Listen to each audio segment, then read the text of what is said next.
Hey folks, Randy Newberg here with another episode of Leupold's Hunt Talk Radio.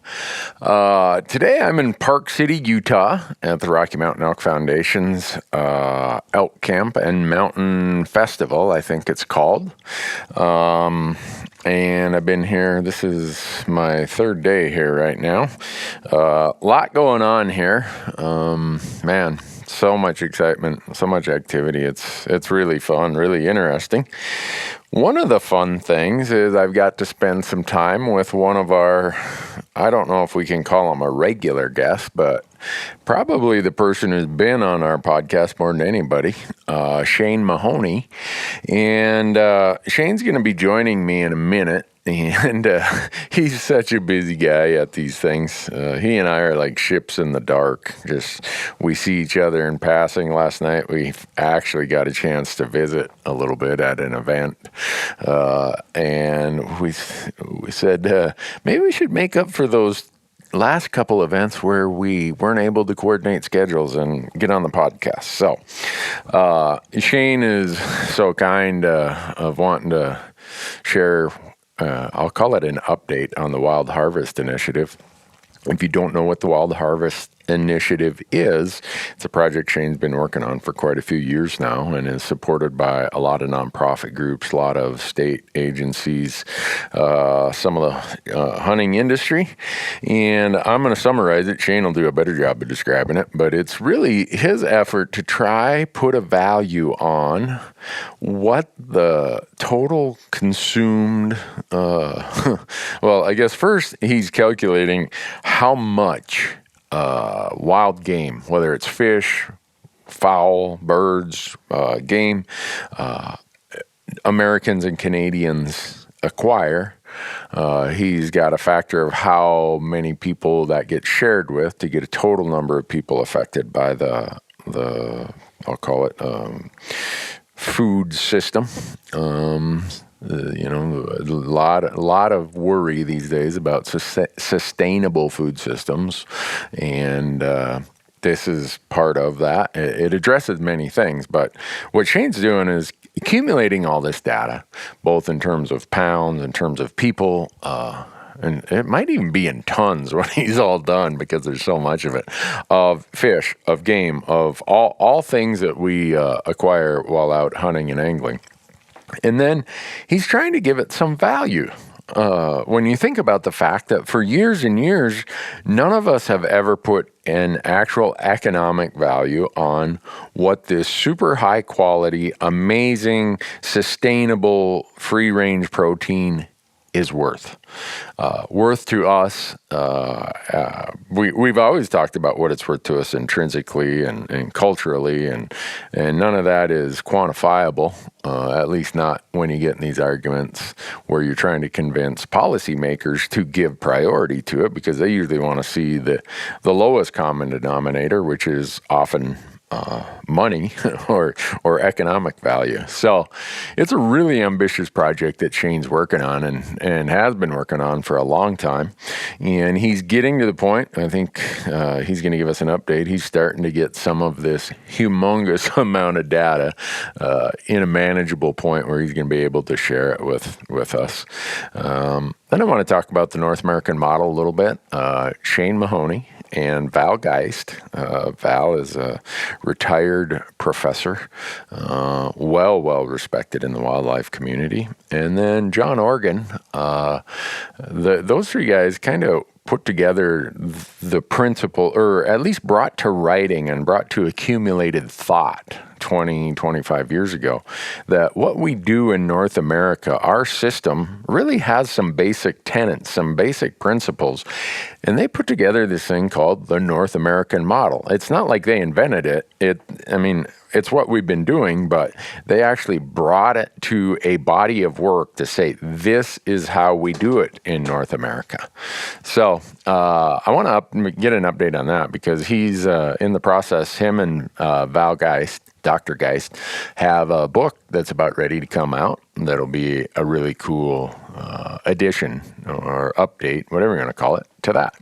And then if time allows, hopefully we can get him to give a quick State of the Union according to Shane Mahoney. I don't know if he'll have much time. Our window of time, I'd guess, is about 40 to 50 minutes here. So anyhow, before we get on to that and Shane gets here, I want to quickly thank Leupold for being the title sponsor of this podcast. Great company, great everything. They have a huge presence here, huge supporters of the Rocky Mountain Elk Foundation and this event that's going on with the Elk Foundation. And then also, we've got Orion Coolers. Use promo code Randy out there at orioncoolers.com and save 20%. If it's as hot in your part of the world as it was here yesterday, you want a great cooler. And then we got Onyx Maps. Onyx is, we're getting ready to jump into a bunch of stuff with Onyx Maps right now.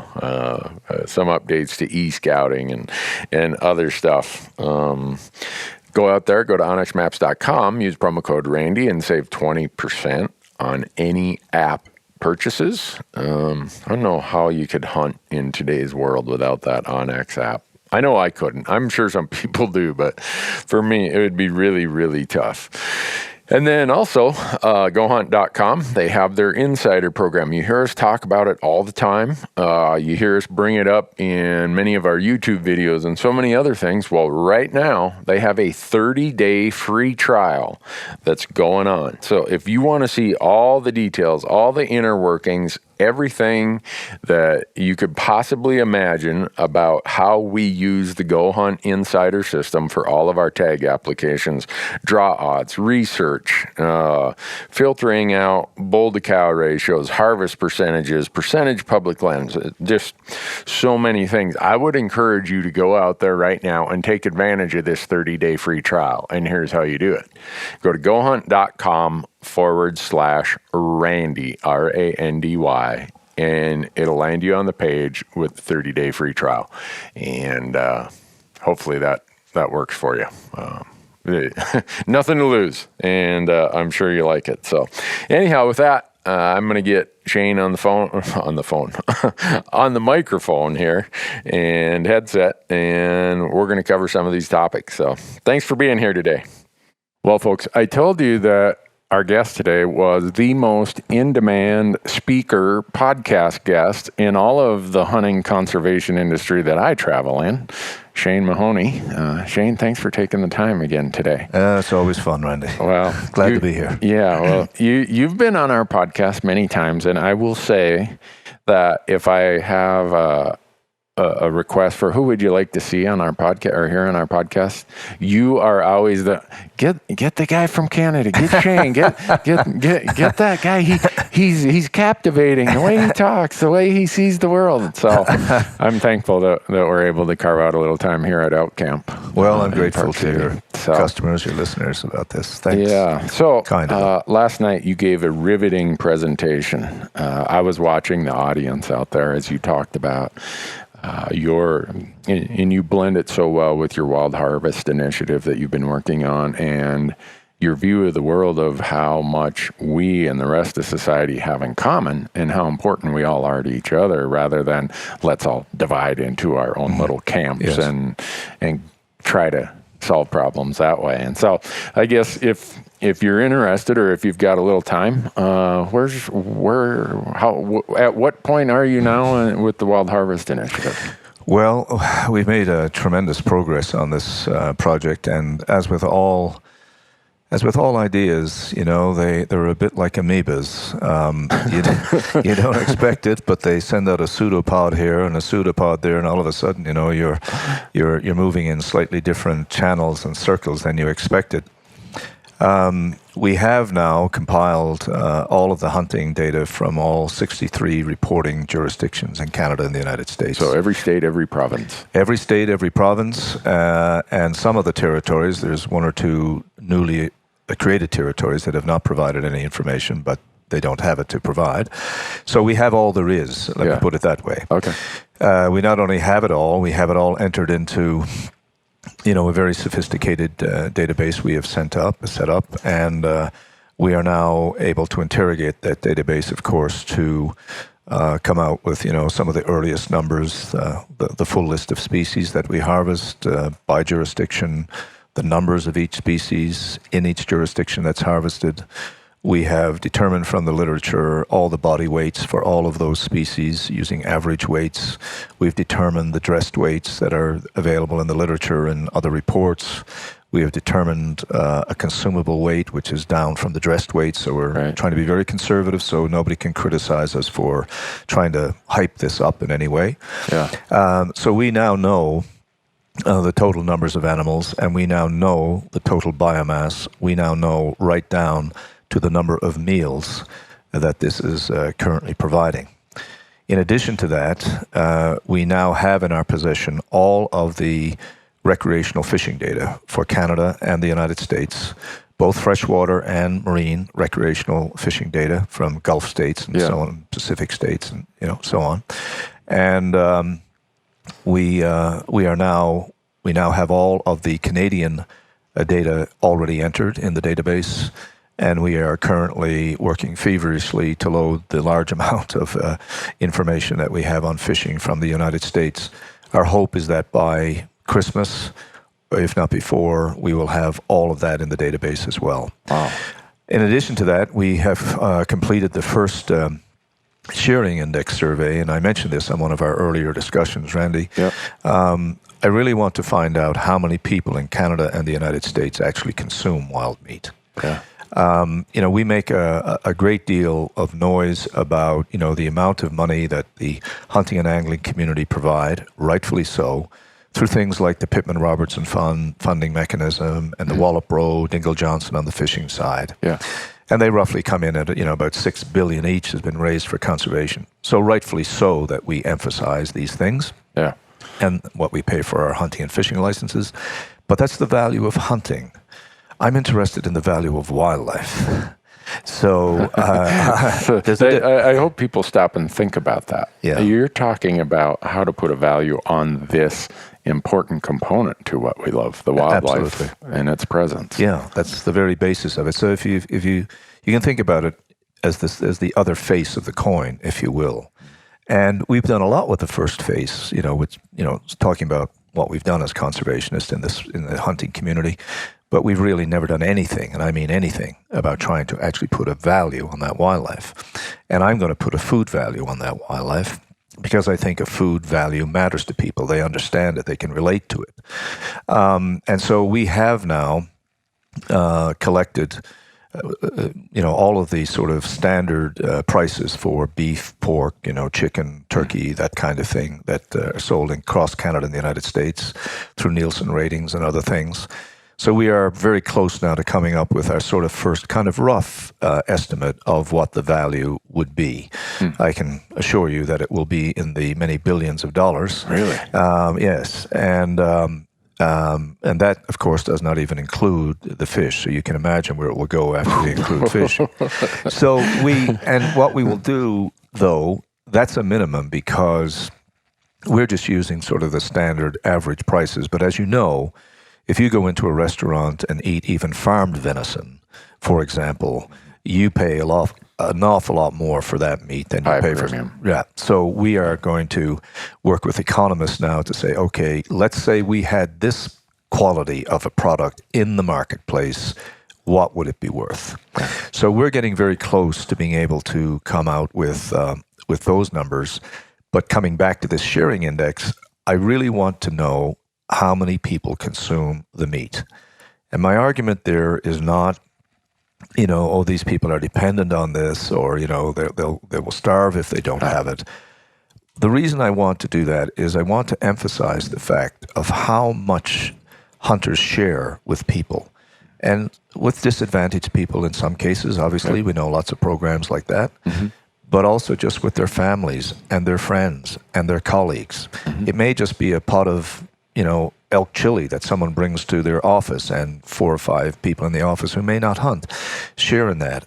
I mean, I think this is the kind of connection building that's absolutely critical for the future of hunting.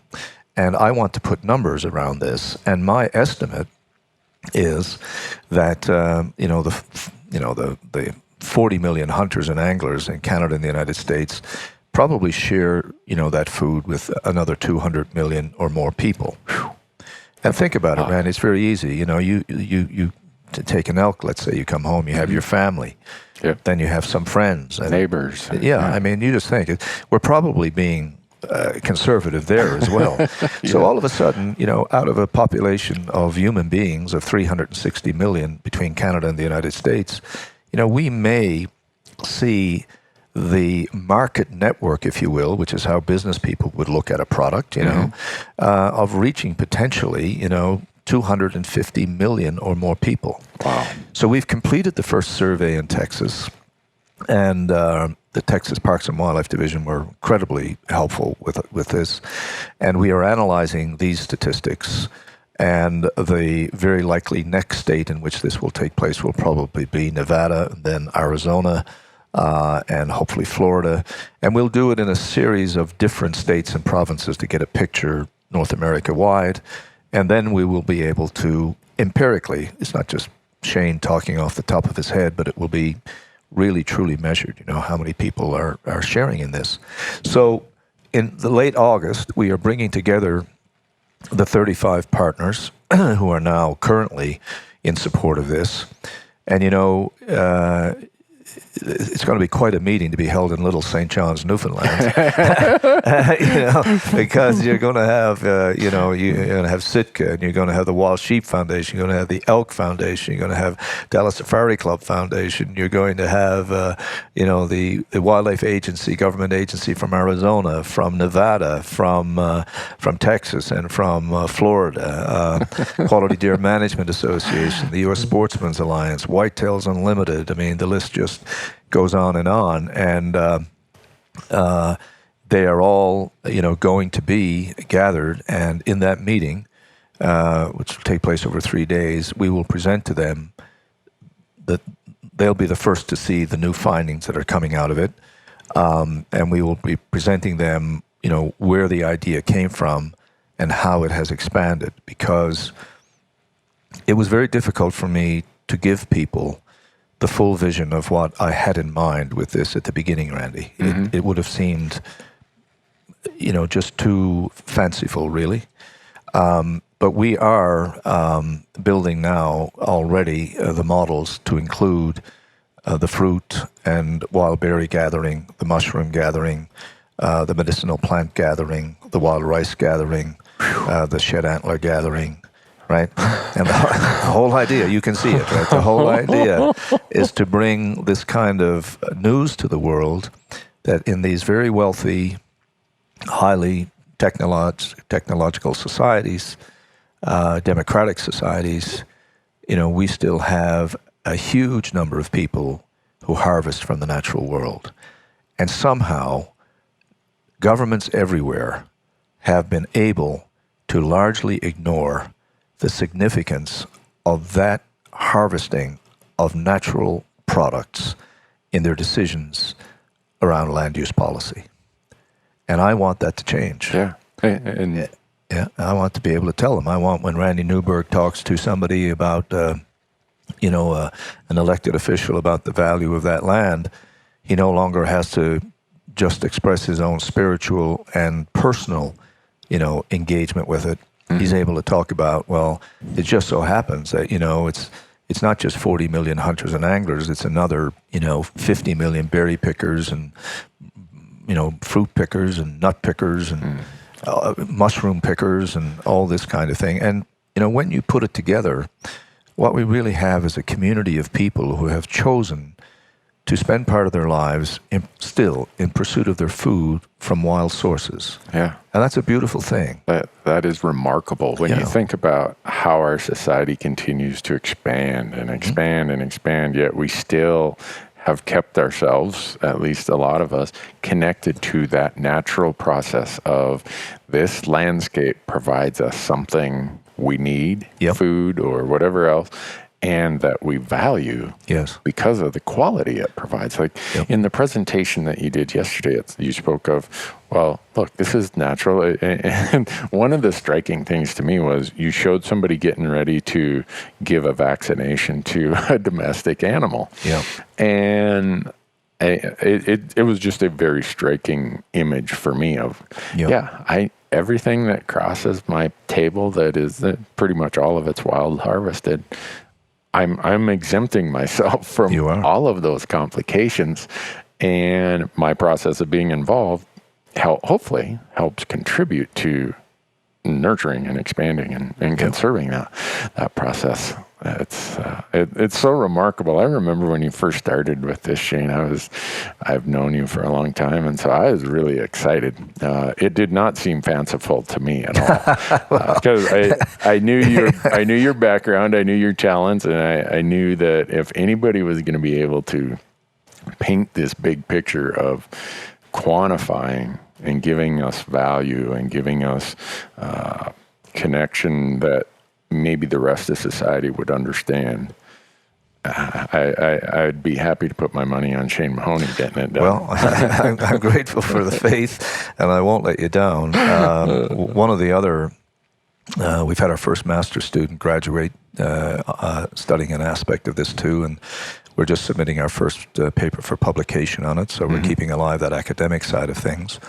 And, the partnership continues to grow. The National Wildlife Federation is the last, or the most recent, very big party to join with the Alliance, as we're calling it. And as I'm here now with the Elk Foundation event in Park City, Utah, there are quite a number of organizations that have heard me that are coming up and saying, we now would like to be a part of this as well. So it has a certain amount of snowball effect right now. The other really interesting thing that I want to let your listeners know about with respect to this, and this is the sort of amoebic thing that I wasn't so expecting. I have been a proponent, sort of an evangelist in some ways for the North American model for a long time, as you know. And I kind of feel that while there's a lot more to be done in North America, there is enough people now who are knowledgeable about it themselves, that they are able to take this message. And I, about 4 or 5 years ago, began to set my sights on the international community about this, because it was very clear to me, even from the connections I had then, that Europeans, Africans, South Americans, people in Asia, who themselves were searching in many cases for good conservation models that included the use of nature, were completely unaware. I mean, so unaware that it's rather startling. And so I felt like I felt in 1993 when I spoke for the first time about the North American model in the United States. There was nobody in the audience who had ever heard that term. And it was a very new term, and Geist had only come out with it a year before. So for the last 5 to 6 years, I've been working on this internationally. And I've been making headway. And of course, I now have a number of senior appointments at the IUCN and also with the CIC, which is the International Council for the Conservation of Wildlife. And that has allowed me, of course, into a lot of discussions and boardrooms and so on, where I've been introducing the model and speaking at their conferences and so on. Well, it turns out that a major preoccupation for organizations like the World Conservation Union, the Federation of Agricultural Organizations of the United Nations, the major center for forestry research all over the world, in the Congo, Amazon, all those regions, CITES, the Convention on the International Trade in Endangered Species, the Convention on Biodiversity, the Convention on Migratory Species. It just so happens that all of them have buried within their complicated, information sources, a commitment to understanding better the role of the sustainable use of wildlife in conservation. And this has afforded me an enormous opportunity to talk about the North American approach that we have, sort of not pushing my way in, but at their request, because now they're interested in this. All the better. Yes, and one of the other things that's happened is a major emphasis for those international organizations working in those parts of the world is food security. So they have launched major studies of wild meat harvests in the Congo and the Amazon and places, largely because large numbers of indigenous people still rely on the food, of course, every day, but also because there is now becoming a market for that as populations expand and the wildlife is being destroyed. It's just being for the market purpose. Yeah. Wow. And of course, I now am in a position to be able to remind them, hold on, this may be a 21st century reality for the Congo and the Amazon and other parts of the world, but it was a early 20th century reality for the United States and Canada. Yeah. Absolutely no different. But we came out of it. We came out of it. Now, our model may not be perfectly suited to you, but you should at least understand that these are some of the mechanisms we used to come out of that. So now, as a result of all that, they now want the Wild Harvest Initiative to be part of all of that, because I now have the largest database in the temperate world on the harvest of wild animals. Under a model that is based on the framework of Canada and the United States. And we wouldn't even be able to compile this data, Randy, except for that model and the institutions that put in place. Because when you get your license, your name is recorded. If you get an elk, your name is recorded. If you don't, you put in a return. We wouldn't even be able to compile, obviously, this database, except for the 100 years of institutional record keeping and all of that goes along that are part of our state agency programs. Yeah. Well, I can't imagine how daunting and sometimes overwhelming that project must seem. But if I can give you any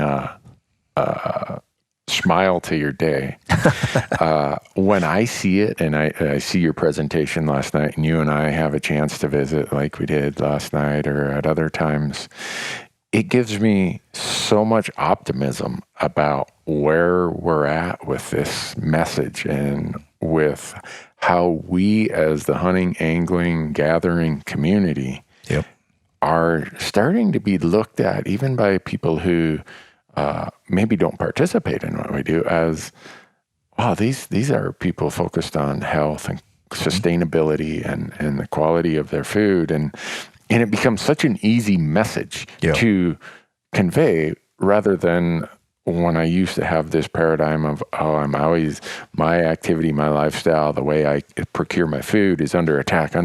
And you develop a little bit of this bunker mentality of everybody's the enemy. Who's coming after me now? And the way the information you've provided and the way it's been presented, I hope it gives you, like I said, a smile to know that people like me and others really get optimistic about what the future is because of that. Well, that's fantastic to hear because, as I tried to explain last night in the talk, there are certain times when various processes of change, like small rivulets, eventually come to form a river of change. And when it's just individual rivulets, you might be able to dam them, block them. You may be able to change their course fairly easily with a pick and a shovel. But when you got a big river, when you got a Mississippi on your hands, you're going to have to figure out a way to ride with that. And I think that's where we are with regard to the changes in society. There is definitely a growing empathy for animals worldwide. There is, however, also a growing, slightly growing community that have taken that to the idea that we shouldn't use animals at all or kill animals in any way. But there's, as I said last night, there are a whole series of changes embedded in that big river now that if you are able to recognize them and tease them out, you begin to realize that they are entirely in our favor. And they're in our favor in a way that they weren't 25, 30, 40 years ago. Yeah. And that is this worldwide focus on fitness and health and lifestyle and quality food, the global concerns that people have for the quality of food that they are eating and the concerns about diseases that come, in part or are worsened or exacerbated by many of the additives, that we take in our bodies every day. I mean, you just think about the number of things that inevitably we take in, right? I mean, you read the package of anything, right? I mean, and so, you think about all of that stuff, and people are concerned about this.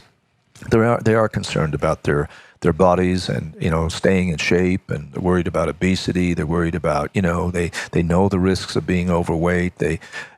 So there is this really phenomenal global rise in those concerns.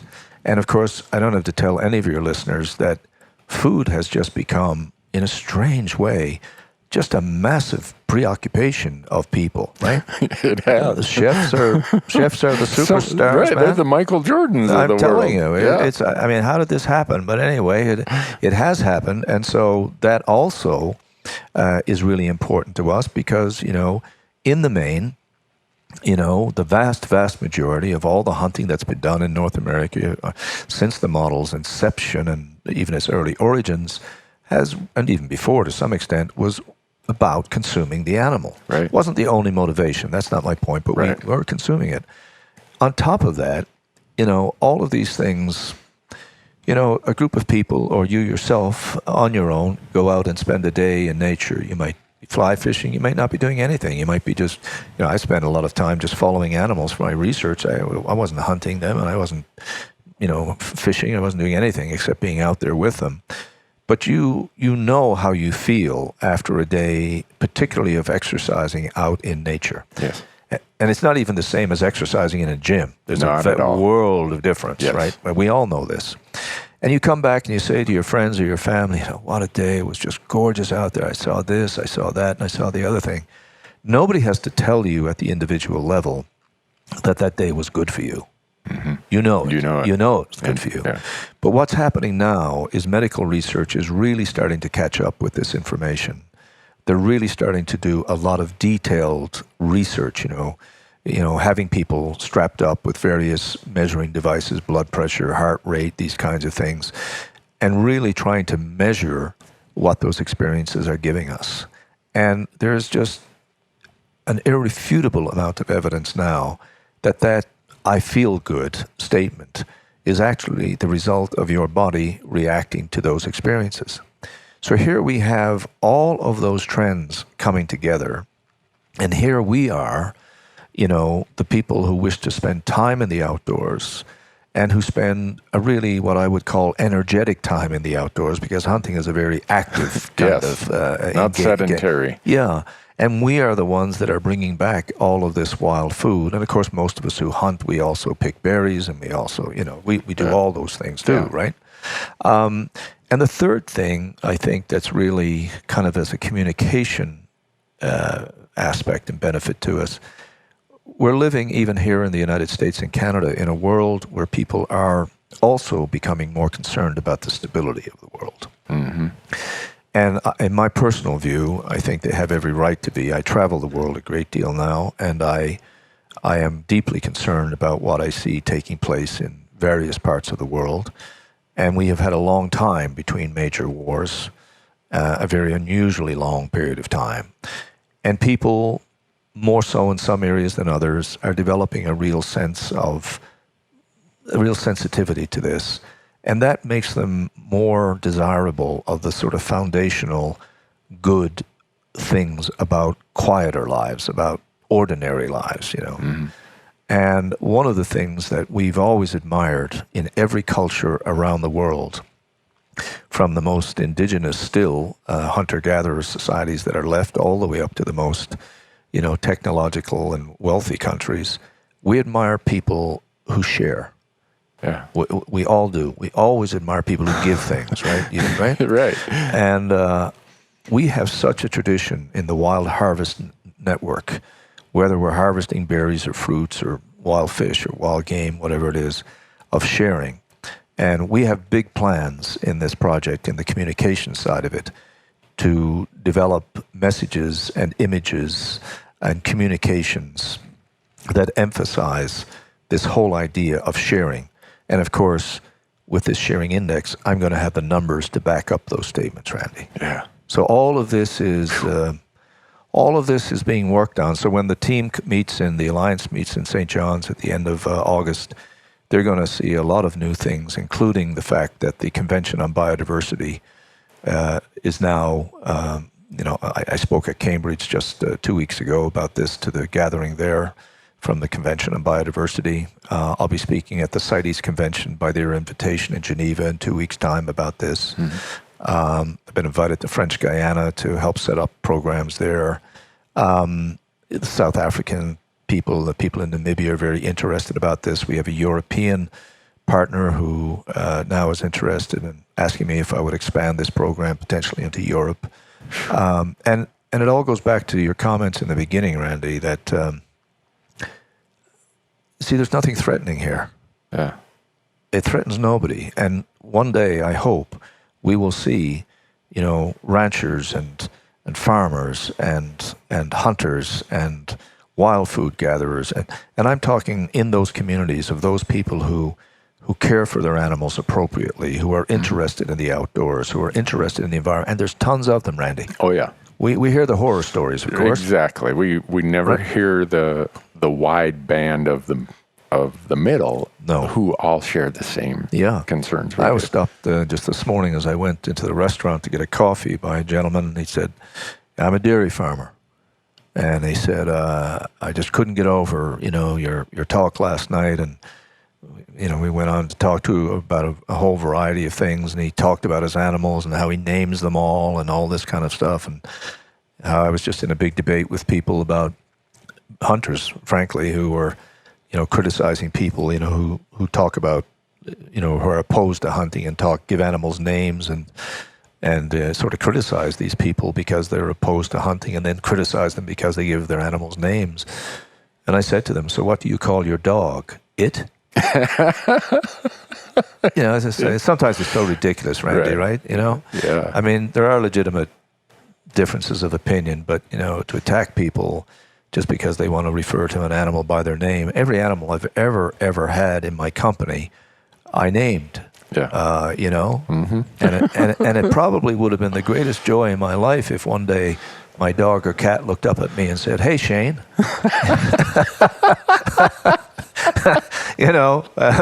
Not likely to happen. But anyway, it's growing. It's going really well, Randy, and it's growing. So I appreciate the chance to share it with the listeners. Well,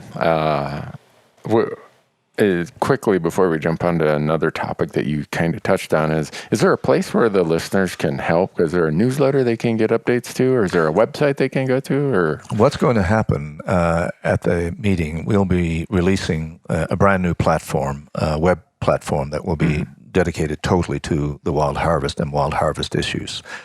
All of our partners and so on will have their own pages listed of things we'll be doing, and we'll be making it a storehouse for this kind of information. Okay. And we really are trying to find a way to make it very interactive, and that will form part of the further discussions at our meeting.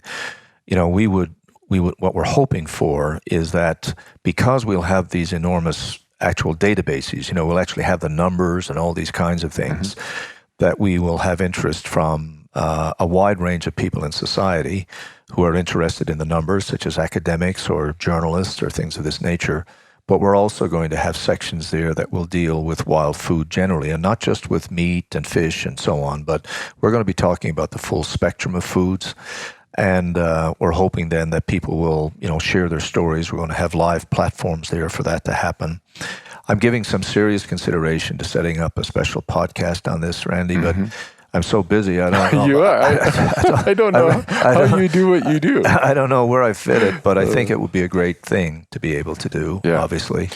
When those platforms are available, I hope you'll reach out to people like me so we can share with our audience where they can come and help support you and what you're doing. Well, the whole hope here is, and that's why with this alliance, everybody who's in this alliance who's supporting the effort right now, if you look at from Bass Pro to Sitka to the National Wildlife Federation to Rocky Mountain Elk Foundation and Wild Sheep and those state agencies, we currently figure we have reached to about 15 to 20 million people. Wow.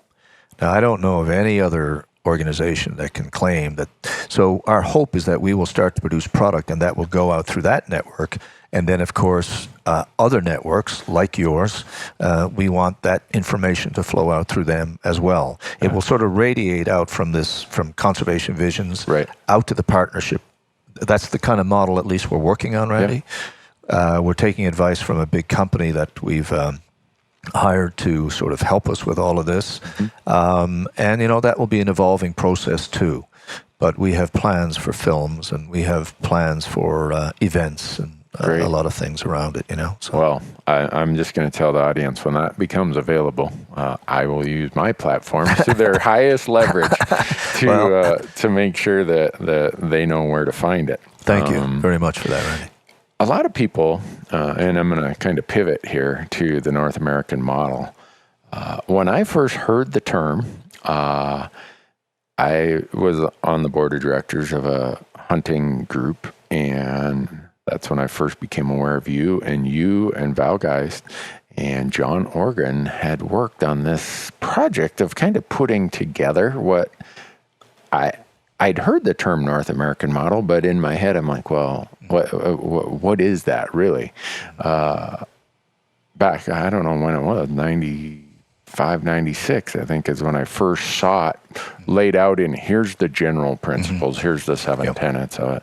And now I know that you and Val have a new book coming out. We do. About that. Can you expand on what that is? Yeah, this is the first book ever dedicated exclusively to the North American model, which seems a little strange given the its currency, and it's in dialogue and communication, and of course it has its critics too, so it has a certain amount of tension around it, I suppose. It took us a long time to take it from an idea and embed it in the way it does, so that even you and I can sit down today and we know what we mean when we say the model. I mean, that was no small task. Get that, right? And now it's common parlance. It's common speak. State agencies use it. Organizations use it. You find it in documents. So we thought it was time to look at this, and in a really meaningful way. Johns Hopkins University Press and the Wildlife Society have a long-standing book series that it was perfectly adapted to. Because we're hoping to really influence the academic, the graduate student, the new recruit into the profession, and the professionals in the profession, as well as the general public. But we want to really impact the professional movement, because in the end that determines what the policies and laws and regulations are, of course. So this is an edited volume. We have about 25 writers, I guess, contributing. John Organ is one. There's a great many others who are in there. And Geist and I served as the editors, and we both write a number of chapters in the book as well.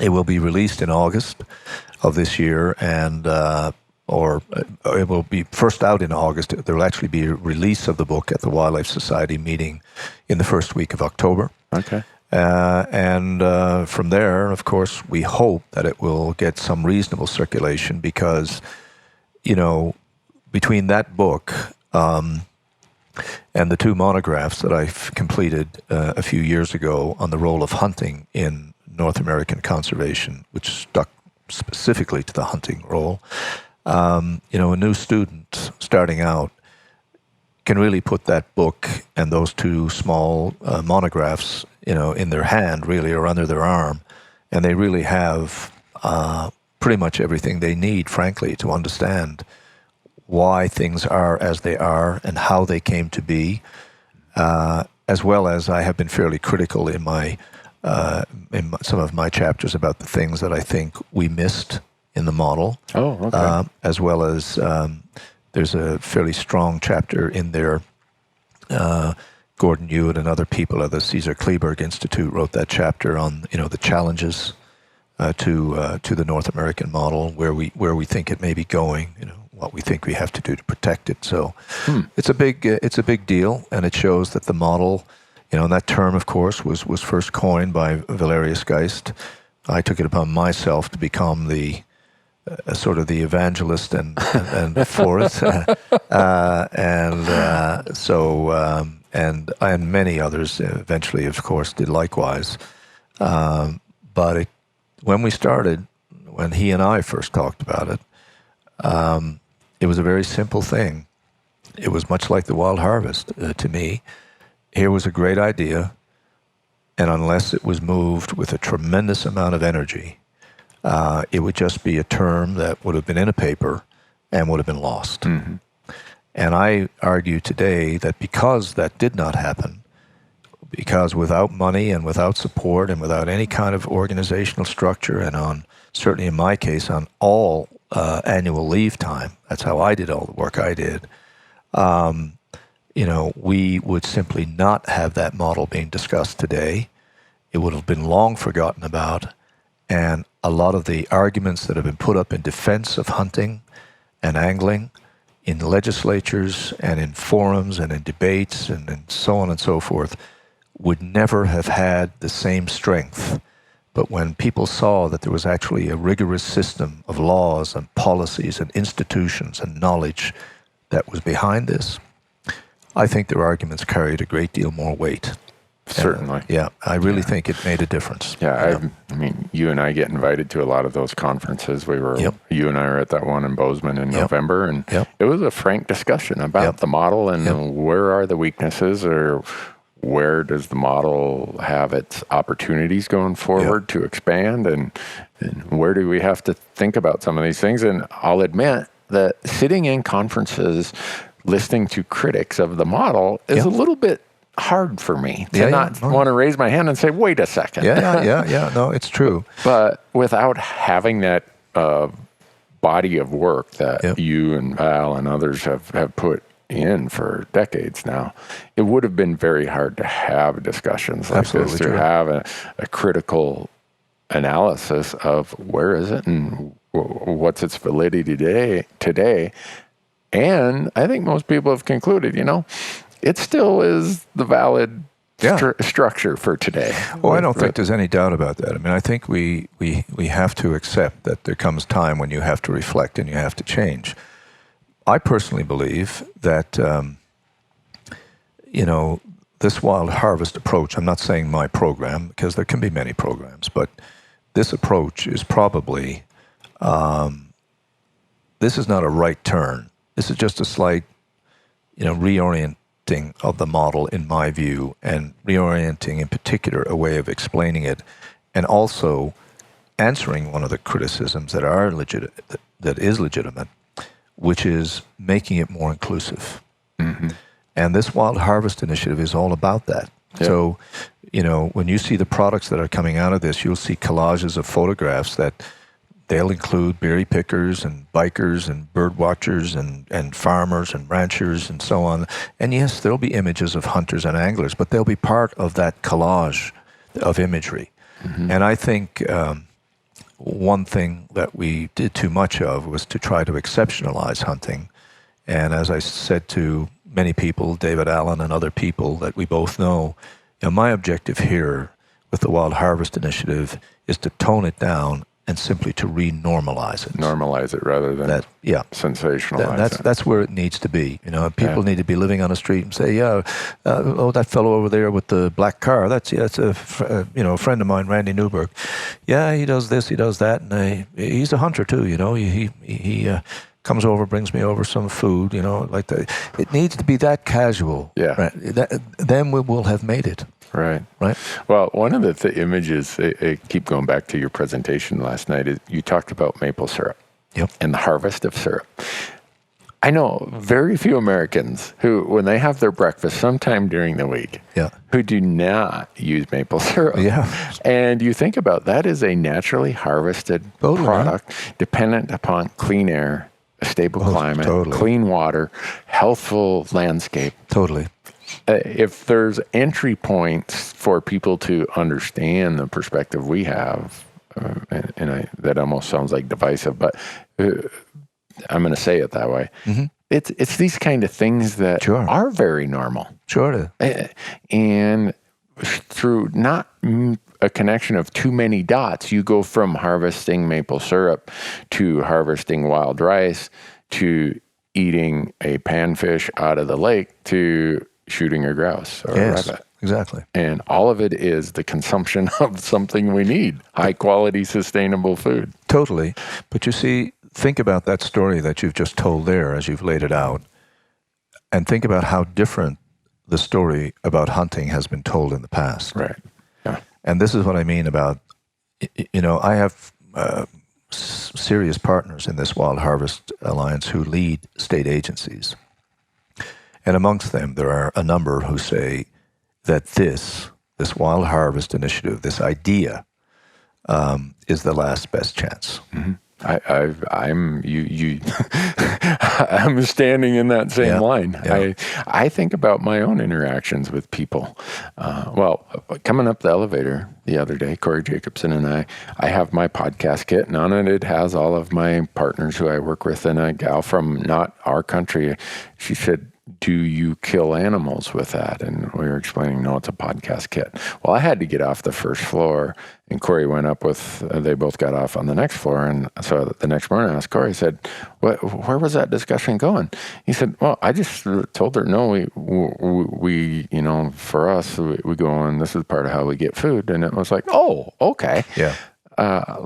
So even someone from a completely different language and culture, it was like, oh, it's food. Oh, yeah. Food is the universal thing. I don't know why it took me so long in doing so much thinking about all of this, why it never occurred to me before. But anyway, it's where we are. It's where we are. Exactly. Well, I've kept you a long time, Shane. I promised you that I would not keep you any longer than I know you have your next appointment. You're in high demand here in Park City. We got a few minutes. There anything if I were to say the 5-minute Shane Mahoney State of the Union, what my listeners hopefully take from what they're seeing and hearing today, or from this conversation, you got any last bits you'd want to add? Yeah, I do actually. I mean, I think I'm tremendously optimistic that if we can, from diverse points of view, all of those people who engage in the harvest of wildlife and wild products, and also the people who raise under good conditions, with good treatment, animals for our consumption, people, ranchers and farmers and so on, I think it is possible for us to forge another movement in North America. And I am convinced that the original movement that we had, that Roosevelt and others formed, I am convinced that that movement is losing a certain element of energy and drive. And while many of the principles within it will be carried forward, and many of them are being given new opportunities because of these trends in society that we've talked about, millennials becoming hunters, Zuckerberg, becoming a hunter, these kinds of phenomena. Right. I also believe that we should not miss the fact that this is taking us somewhat in a new direction. And that new direction, I think, will hopefully be a more inclusive.